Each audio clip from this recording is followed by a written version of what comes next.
बिस्मिल्लाहिर्रहमानिर्रहीम अस्सलाम वालेकुम। जैसे कि हम सब जानते हैं 1 मई को यौम मज़दूर मनाया जाता है। इसीलिए मैं यौम मज़दूर के लिए मज़दूर पर कुछ अक़वाल यहाँ पर लिख रही हूँ। तो आइए कॉल लिखना शुरू करते हैं। मज़दूर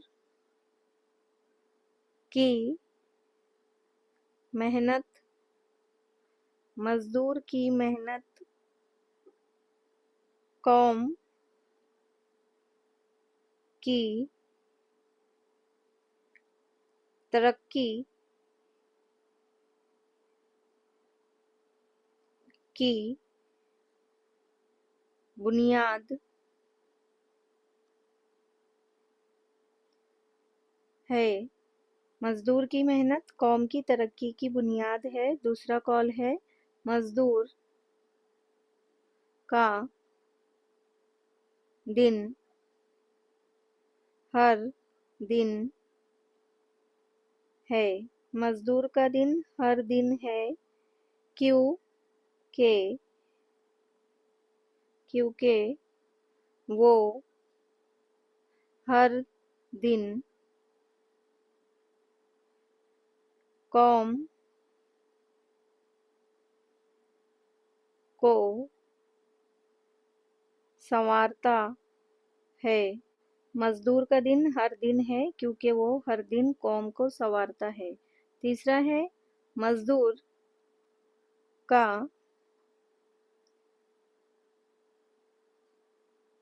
पसीना,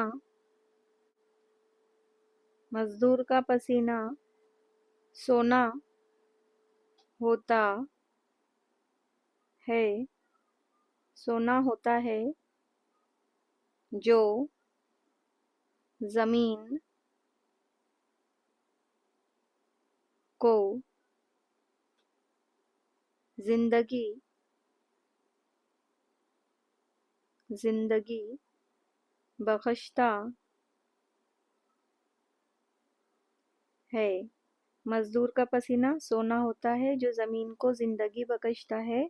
अगला कोट है मेहनत करने वाला, मेहनत करने वाला मज़दूर